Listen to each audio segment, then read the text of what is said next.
هادي له ونشهد أن لا إله إلا الله وحده لا شريك له ونشهد أن سيدنا ونبينا وحبيبنا ومولانا محمدا عبده ورسوله الذي يرسله بالحق بشيرا ونذيرا أما بعد فإن خير الحديث كتاب الله وخير الهدي هدي محمد صلى الله عليه وسلم وشر الأمور محدثاتها وكل محدثة بدعة وكل بدعة ضلالة وكل ضلالة في النار أما بعد أعوذ بالله من الشيطان الرجيم بسم الله الرحمن الرحيم ولله على الناس حج البيت من استطاع إليه سبيلا الحمد لله. عن أبي هريرة رضي الله تعالى عنه قال سمعت رسول الله صلى الله عليه وسلم من حج لله فلم يرفث ولم يفسق رجع كيوم ولدته أمه رواه البخاري 1521। সমস্ত প্রশংসা সমস্ত গুণগান আল্লাহ তাআলার জন্য, যে মহান রব্বুল আলামিনের অশেষ দয়ায় আমরা জুমার 2 রাকাত ফরজ সালাত আদায় করার লক্ষ্যে মসজিদে আসতে পেরেছি। আল্লাহ কবুল করেছেন, এই জন্য শুকরিয়া আদায় করছি, সকলে করছি আলহামদুলিল্লাহ। তারপরে তার প্রিয় হাবিব, সর্বকালের সর্বযুগের সর্বশ্রেষ্ঠ মহামানব, বিশ্বের মানবতার শান্তির দূত, বিশ্বের বিশ্বস্ত বন্ধু বিশ্ব নবী হযরতে মুহাম্মদ রাসূলুল্লাহ, আমরা সকলে করি সাল্লাল্লাহু আলাইহি ওয়াসাল্লাম। সম্মানিত উপস্থিতি, আমরা ধারাবাহিক আলোচনা শুনছিলাম মুমিনের গুণাবলী। আজকে আমরা আলোচনা করব হজ সম্পর্কে। যেহেতু হজের মৌসুম, একটা বিষয় মনে রাখবেন, প্রকৃত মুমিন হওয়ার জন্য নামাজ, সিয়াম, যাকাত, হজ, ইসলামের স্তম্ভ তো 5টা, নাকি বলছেন? ঈমান আনা 5টা তো থাকাই লাগবে, এরপরে তো বাকিগুলার স্থান। তো আজকে আমরা হজ এই বিষয়টা ক্লিয়ার করার চেষ্টা করব ইনশাআল্লাহ। আমরা তার আগে জানার চেষ্টা করব যে হজের আবিধানিক ও পারিভাষিক সংজ্ঞা কি। হজের আবিধানিক অর্থ হচ্ছে ইচ্ছা পোষণ করা, আকাঙ্ক্ষা জাগ্রত হওয়া। বাইতুল্লাহ শরীফ গমন করার ব্যাপারে মনের ভিতরে একটা কি আশা, আকাঙ্ক্ষা, ইচ্ছা, এসনা, কামনা, চাওয়া, প্রার্থনা, বাঞ্ছনা, বাসনা, মনোরোধ, সাধ, স্পৃহা, অভিলাষ, অভিপ্রায়, অভিরুচি, অভিপ্সা, আগ্রহ, এগুলো কি জাগ্রত হওয়া। এটা কি বলা হয়? হজ। এটা আবিধানিক অর্থ। হজের পারিভাষিক সংজ্ঞা হচ্ছে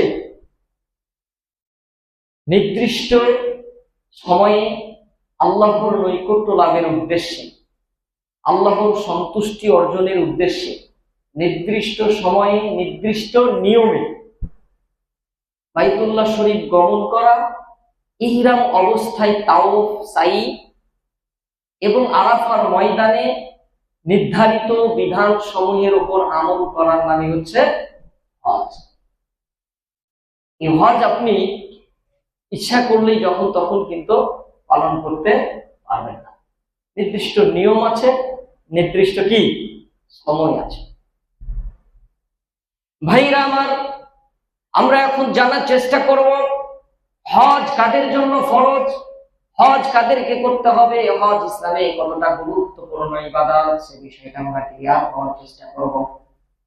এই বিষয়ে স্বয়ং আল্লাহ তাআলা রব্বুল আলামিন কোরআনুল কারীমের ভিতরে সূরা আল ইমরানের 97 নম্বর আয়াতে বলেন, ওয়ালিল্লাহি আলান নাসি হিজ্জুল বাইতি মান ইসতাতা ইলাইহি সাবিলা। সুবহানাল্লাহ করে। রব্বুল আলামিন এখানে বললেন ওয়ালিল্লাহি আলান নাসি হিজ্জুল বাইতি মান ইসতাতা ইলাইহি সাবিলা, মানুষের উপর আল্লাহর জন্য বাইতুল্লাহ শরীফ গমন করা, হজ করা ফরজ। যারা সেখানে যাওয়ার কি রাখে, সক্ষমতা রাখে, অ্যাবিলিটি রাখে। অন্য জায়গায় ভাইয়ের আমার রব্বুল আলামিন এই হজ সম্পর্কেই বলছেন ওয়াতিমুল হাজ্জা ওয়াল উমরাতা লিল্লাহ, তোমরা আল্লাহর নৈকট্য লাভের উদ্দেশ্যে, আল্লাহকে সন্তুষ্টি করার জন্য তোমরা কি করে নাও, হজ ও উমরা পালন করে নাও। And perform properly all the ceremonies according to the ways of Prophet Muhammad sallallahu alaihi wasallam, the hajj and umrah. এখানে এক জায়গায় আল্লাহ বললেন যে তোমরা কি আল্লাহর নৈকট্য লাভ যদি অর্জন করতে চাও, আল্লাহকে সন্তুষ্টি অর্জন করতে চাও, প্রকৃত মুমিন হতে চাও, তাহলে তোমরা কি করে নাও, হজ এবং উমরাকে পূর্ণ করে নাও। তারপরে আল্লাহ বলছেন যে মানুষের উপর হজ ফরজ করা হয়েছে তাদের উপর যারা হজ করার কি সক্ষমতা। তাহলে এখানে স্পষ্ট আমরা বুঝতে পারলাম, উপলব্ধি করতে পারলাম যে হজ এমন একটা ইবাদত, যে ইবাদত সবার জন্য ফরজ না। সকলে বলি সুবহানাল্লাহ। ভাইরা আমার, ইসলাম যে আসলে শান্তির ধর্ম, ইসলাম যে শ্রেষ্ঠ ধর্ম, ইসলাম যে সবচেয়ে সুন্দর চমৎকার ধর্ম, তার দলিল হচ্ছে এটা। আল্লাহ তাআলা রব্বুল আলামিন চাইলে তিনি কি করতে পারতেন, সবার জন্য আমভাবে হজকে ফরজ করে দিতে পারতেন। নামাজ যেমন সবার জন্য ফরজ, রমজান মাসের সিয়ামও ফরজ। যদিও অসুস্থতার কারণে আপনি কাজা আপনি ছাড়তে পারেন, কিন্তু সেটা আবার পরবর্তীতে কাজা আদায় করে নিতে হবে। যদি না করেন কাফারা দিতে হবে, না করলে গুনাহ হবে ইত্যাদি। নামাজ আপনাকে হুঁশ থাকা পর্যন্ত, যতই অসুস্থ হন, যতই আপনি দুর্বল হয়ে পড়েন, হুঁশ থাকা পর্যন্ত আপনাকে কি করতে হবে, নামাজ আদায় করতে হবে। একটা জোরালো বিধান। তো ওই রকম ভাবে আল্লাহ তাআলা রব্বুল আলামিন চাইলে তিনি হজটাকে সবার জন্য ফরজ করে দিতে পারতেন, কিন্তু কেন করলেন না? তার কারণ হচ্ছে যারা দিনে আনে দিনে খায় তাদের জন্য এই হজটা অনেক কঠিন হয়ে যাবে। এই জন্য রব্বুল আলামিন তিনি কি করলেন, যারা সক্ষমতা রাখে, অ্যাবিলিটি রাখে, তাদের জন্য এই হজটাকে ফরজ করলেন। সকলে বলি সুবহানাল্লাহ। আল্লাহ তাআলা রব্বুল আলামিন তার প্রিয় বান্দা বান্দীকে অত্যন্ত ভালোবাসেন, মহাব্বত করেন, এতে কোনো সন্দেহ নাই। তিনি যদি সবার জন্য হজটাকে ফরজ করে দিতেন, তাহলে যারা গরিব মানুষ তারা কিন্তু নিজের জীবনের বিনিময়ে হলো, কারণ যারা আল্লাহকে ভালোবাসে, আল্লাহর হুকুমের প্রতি গুরুত্ব দেয়, যাদের ভিতরে তাকওয়া কাজ করে, পরকালকে প্রাধান্য দেয়, তারা নিজের জীবনের বিনিময়ে হলেও তারা কি করতেন, এই হজ আদায় করার চেষ্টা করতেন। কথা বলেন ঠিক কিনা? এই জিনিসটা করতে গিয়ে কিন্তু আপনি আমি কি হয়ে যাব, অনেক কষ্টের ভিতরে পড়ে যাব। যার কারণে আল্লাহ তাআলা রব্বুল আলামিন কি করলেন, হজটাকে অ্যাবিলিটি যারা রাখবে, এই হজ করার পূর্বে 5টা শর্ত দিয়ে দিলেন। 1 নম্বর শর্ত, আপনাকে মুসলমান হতে হবে। আপনি মুসলমান হলেন। 2 নম্বর শর্ত, আপনাকে বালেগ হতে হবে, নাবালক হওয়া যাবে না, প্রাপ্তবয়স্ক হতে হবে। 3 নম্বর শর্ত, আপনাকে মেধাবী হতে হবে, অর্থাৎ আপনাকে বিবেকবান হতে হবে, মেন্টাল হওয়া যাবে না, ব্রেন আছে আবার নাই, আউট হয়ে যায়, এইরকম হওয়া যাবে না, মেমোরাইজ শক্ত হতে হবে।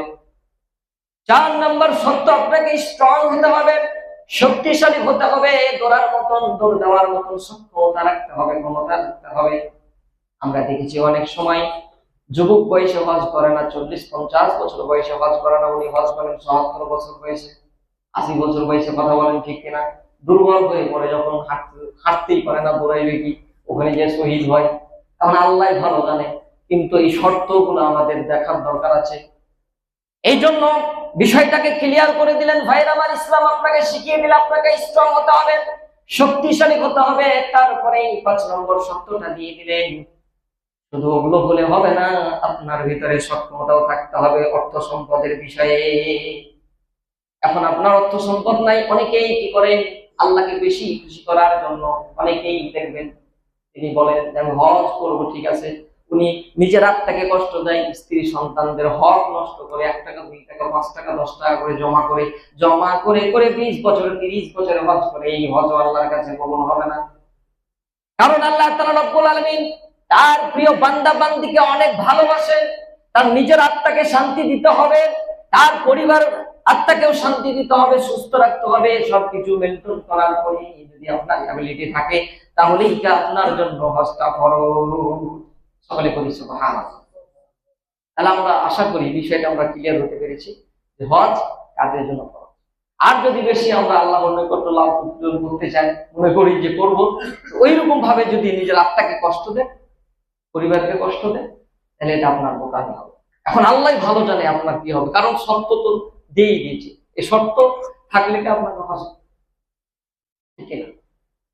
সম্মানিত দ্বীনি ভাইরা আমার, এজন্য যে কোনো কাজ, যে কোনো বিষয় করার পূর্বে ওই বিষয়টা সম্পর্কে আমাদেরকে কি করা, জ্ঞান অর্জন করা অত্যন্ত জরুরি।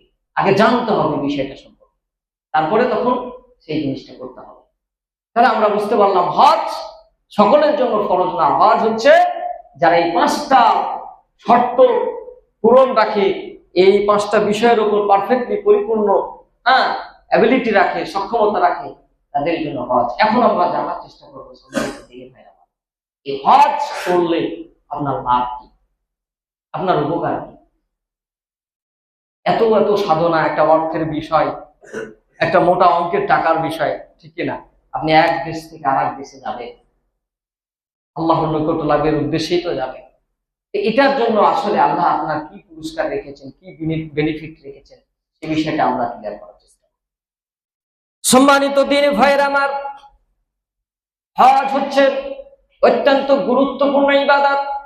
রাসূলুল্লাহ সাল্লাল্লাহু আলাইহি ওয়াসাল্লামের সহিহ বুখারীর 8 নম্বর হাদিসের দিকে যদি চলে যাই, তাহলে আমরা বিষয়টা ক্লিয়ার হতে পারবো। বুনিয়াল ইসলামু আলা খামসিন শাহাদাতি আল্লা ইলাহা ইল্লাল্লাহ ওয়া ইকামিস সালাতি ওয়া ইতাইজ যাকাত ওয়াস সাওমি রমাদান ওয়া হজ্জি লিমান ইসতাতা ইলাইহি সাবিলা। ইসলামের স্তম্ভ হচ্ছে 5টি, সেই 5টি বিষয়ের ভিতরে হজ হচ্ছে একটা। হজ আপনি যদি আদায় করতে পারেন, আপনাকে কি পুরস্কার করবেন, সেই পুরস্কারের ঘোষণাটা স্বয়ং নবীজি সাল্লাল্লাহু আলাইহি ওয়াসাল্লাম গোটা পৃথিবীর মানুষদেরকে জানিয়ে দিলেন, বিশেষ করে মুসলিম জাতিকে জানিয়ে দিলেন। সহিহ বুখারীর 1521 নম্বর হাদিস ভাই আমার, আন আবি হুরায়রা রাদিয়াল্লাহু তাআলা আনহু قال سمعت رسول الله সাল্লাল্লাহু আলাইহি ওয়াসাল্লাম, হযরত আবু হুরায়রা রাদিয়াল্লাহু তাআলা আনহু থেকে বর্ণিত, তিনি বলেন, আমি নবীজি সাল্লাল্লাহু আলাইহি ওয়াসাল্লামকে বলতে শুনেছি, তিনি বলেছেন, মান হাজ্জা লিল্লাহি, যে ব্যক্তি আল্লাহর সন্তুষ্টির জন্য হজ করলো, বিষয়টা খেয়াল রাখতে হবে, মনোযোগী হতে হবে। এখানে অন্য কোনো উদ্দেশ্য থাকা যাবে না। আমরা হয়তো অনেক সময় শয়তানের ওয়াসওয়াসায় পড়ে টাকা পয়সা আছে এই জন্য মনে করি হজ না করলে মানুষের নিন্দা করবে, সমালোচনা করবে, ইত্যাদি ইত্যাদি, বা হজ করলে আমি হাজী সাহেব হতে পারবো ইত্যাদি টেন্ডেন্সি তো আসতেই পারে। মানুষ যেহেতু এই টেন্ডেন্সি, এই চিন্তা ভাবনা আসলে তাওবা করবেন, আল্লাহর কাছে ক্ষমা চাইবেন, আপনার উদ্দেশ্য, আপনার নিয়তটাকে আপনি সঠিক করবেন। এই জন্য রাসূলুল্লাহ সাল্লাল্লাহু আলাইহি সাল্লাম বললেন, মান হাজ্জা লিল্লাহি, যে ব্যক্তি আল্লাহর সন্তুষ্টির জন্য হজ করলো, ফালাম ইয়ারফুস, তারপরে সে কি করলো না, অশ্লীল বেহায়াপনা, খারাপ কাজ করলো না। হজ করলো কিন্তু কি খারাপ কাজ করলো না, অশ্লীল কাজ করলো না, খারাপ কাজ থেকে, গুনাহের কাজ থেকে নিজেকে বিরত রাখলো। ওয়ালাম ইয়াফসুকু, পাপ থেকে নিজেকে বিরত রাখলো। রাজাআকা ইয়াউমিন, সেই ব্যক্তি এমন ভাবে তার দেশে প্রত্যাবর্তন করলো, অর্থাৎ হাজী সাহেব হজ শেষ করার পরে তার দেশে বা তার বাড়িতে এমন ভাবে প্রত্যাবর্তন করলো, এমন ভাবে আসলো সেই দিনের মতো ওয়ালাদাতুহু উম্মুহু, যেই দিন তার মা তাকে জন্ম দিয়েছিল। সুবহানাল্লাহ। পরে হজের পুরস্কার কি দেখেন, রাসূলুল্লাহ সাল্লাল্লাহু আলাইহি ওয়াসাল্লামের সরাসরি বাক্য, সহিহ বুখারী ও মুসলিমের হাদিস, সহিহ হাদিস ভাইয়ের আমার। এই হাদিসের ব্যাপারে কোনো উলামায়ে কেরামের দ্বিমত নাই, সবাই ঐক্যমত পোষণ করেছেন। হজ করলে রাসূলুল্লাহ সাল্লাল্লাহু আলাইহি সাল্লাম বলছেন যে নবজাতকের মতন সে নিষ্পাপ হয়ে যায়। এর যে একজন হাজী সাহেবের বড় পুরস্কার, বড় সুসংবাদ আর কি হতে পারে? কথা বলুন, ঠিক কিনা? আপনি আমি হয়তো অনেক সাধনা করার পরে কোনো কিছু আমরা পেলাম, যেটাকে লক্ষ্য রেখে সাধনা করি, যখন ওটা পেয়ে যায় তখন আমাদের আনন্দে চোখে ঝরঝর করে চোখ দিয়ে পানি পড়ে। এই আনন্দ, এই সফলতা আপনাকে যে জান্নাত পর্যন্ত পৌঁছিয়ে দিবে এর গ্যারান্টি কেউ দিতে পারবে না। কিন্তু হজের ব্যাপারে রাসূলুল্লাহ সাল্লাল্লাহু আলাইহি সাল্লাম সহিহ বুখারীর 1773 নম্বর হাদিসে নবীজি সাল্লাল্লাহু আলাইহি সাল্লাম ক্লিয়ার করে দিলেন, পরিষ্কার ভাবে জানিয়ে দিলেন, আল হাজ্জুল মাবরুর লাইসা লাহু জাযাউন ইল্লাল জান্নাহ। সুবহানাল্লাহ পড়েন। মাবরুর হজের পুরস্কার হচ্ছে শুধু জান্নাত। চিন্তা করার বিষয় সম্মানিত দিন ভাইরা আমার। তাহলে হজটা কতটা গুরুত্বপূর্ণ আমাদের জন্য, যারা হজ করার সক্ষমতা রাখে তাদের জন্য কতটা গুরুত্বপূর্ণ একটু আমরা যদি ভাবি তাহলে বুঝতে পারবো। হজকে বলা হয়, Hajj is a very significant act of worship. হজ খুবই গুরুত্বপূর্ণ ইবাদত। দেয়ারফর সুতরাং those who have the ability to perform হজ, যাদের সক্ষমতা রয়েছে হজ করার এবিলিটি রয়েছে, they must certainly perform হজ। তারা অবশ্যই হজের প্রতি গুরুত্ব দিবে। আল্লাহ তুমি তাওফিক দান করো, সহায় করি আমি। সম্মানিত দিনী ভাইয়েরা আমার, হজ গুরুত্বপূর্ণ ইবাদত হওয়ার পরেও যদি সে গুরুত্ব না দেয়, এবিলিটি থাকার পরেও যদি সে গুরুত্ব না দেয়, তাহলে দেখেন তার ব্যাপারে আল্লাহ কি বলছেন। হজ এর প্রতি যদি সে গুরুত্ব না দেয় তাহলে আল্লাহ সরাসরি বলছে তাকে বুঝে নিতে হবে তার ঈমান দুর্বল, তার আল্লাহর প্রতি তাকওয়া, ভালোবাসা, ভরসা, আস্থা কম। এই তথ্যটা স্বয়ং আল্লাহ কোরআনে নোট করেছেন। কোরআনুল কারীমের ভিতরে 2 নম্বর সূরা বাকারার 196 নম্বর আয়াতে আল্লাহ বলেন, وَمَن يُعَظِّمْ شَعَائِرَ اللَّهِ فَإِنَّهَا مِن تَقْوَى الْقُلُوبِ। সুবহানাল্লাহ পড়ে। যে ব্যক্তি আল্লাহর বিধান সমূহের প্রতি, নির্দেশ সমূহের প্রতি কি করলো, গুরুত্ব দিল, তাকে জানতে হবে তার ভিতরে আল্লাহর তাকওয়া রয়েছে, তার ঈমান স্ট্রং, মজবুত রয়েছে। এটা সরাসরি আল্লাহ বলছেন। যে ব্যক্তি আল্লাহর বিধানের প্রতি গুরুত্ব দেয়, সম্মান করে, রেসপেক্ট করে, তাকে বুঝতে হবে যে তার ভিতরে আল্লাহর তাকওয়া রয়েছে, তার ঈমানটা। এই হজ তো ইসলামের একটা স্তম্ভ, গুরুত্বপূর্ণ ইবাদত। এখন উনার অর্থ সম্পদ সব দিক দিয়েই থাকার পরেও উনি যদি গুরুত্ব না দেয় তাহলে ওর ঈমানের দুর্বলতা না, কথা বলে অবশ্যই। সে নিজেকে যতই বলুক যে আই এম এ স্ট্রং মুসলিম, ঠিক না, আমি খুব শক্তিশালী মুসলিম, আমার ঈমান খুব দুর্বল, না আমার ঈমান খুব শক্ত মজবুত, আমার ভিতরে আল্লাহর খুব তাকওয়া রয়েছে, যতই বলুক নিজে নিজে তো হবে। সরাসরি আল্লাহ বলছে। সুতরাং অবশ্যই এই হুকুমের প্রতি আমরা গুরুত্ব দেব। গুরুত্ব যদি না দিই, অবহেলা করি, দুর্বলতা প্রকাশ করি, এটার ফলাফল খুব ভালো হবে না। প্রকৃত মুমিন হওয়ার জন্য এটাও শর্ত, আপনাকে হজ করতে হবে। এবং কাদেরকে হজ করতে হবে সেটা তো আমরা জানি, ভাইয়েরা আমার, হজের গুরুত্ব এখানেই শেষ নয়। আমরা অন্য হাদিসের দিকে চলে যাই। নবীজি সাল্লাল্লাহু আলাইহি ওয়াসাল্লাম কাছে জানতে চাওয়া হলো, সুইলান নবী সাল্লাল্লাহু আলাইহি সাল্লাম, নবীজি সাল্লাল্লাহু আলাইহি ওয়াসাল্লামকে প্রশ্ন করা হলো, ইয়া রাসূলুল্লাহ, ইয়া হাবিবাল্লাহ, আইয়ুল আমালি আফদাল, আমলগুলির মধ্যে সর্বাধিক উত্তম আমল কোনটি? ক্বালা, নবীজি সাল্লাল্লাহু আলাইহি ওয়াসাল্লাম বললেন, আল ঈমানু বিল্লাহি ওয়া রাসূলিহি, আল্লাহর প্রতি ঈমান আনা ও তার রাসূলের প্রতি ঈমান আনা। এই লাকুম মাদা, তারপরে গুরুত্বপূর্ণ আমলটি সম্পর্কে জানতে চাওয়া হলো, তারপরে কোন আমলটি সর্বাধিক উত্তম? ক্বালা, নবীজি সাল্লাল্লাহু আলাইহি ওয়াসাল্লাম বলেন, ওয়া আতিমুল হাজ্জা, অর্থাৎ ওয়াতুজাহিদুনা ফি সাবিলিল্লাহ। এখানে ওয়াতুজাহিদুনা ফি সাবিলিল্লাহ বলেছেন আল্লাহ রাসূল, অর্থাৎ আল্লাহর দ্বীনকে প্রতিষ্ঠা করার জন্য, দ্বীনকে জিন্দা রাখার জন্য যারা ইসলামকে উঠিয়ে দেওয়ার ষড়যন্ত্র করে, ইসলামকে উঠিয়ে দিতে চায়, কোরআনের শাসনে শাসিত হতে চায় না, এর বিরুদ্ধে আচরণ করে, ইসলামী শিক্ষাকে, ধর্মীয় শিক্ষাকে নিম্নগামীতে রাখতে চাই, তাদের বিরুদ্ধে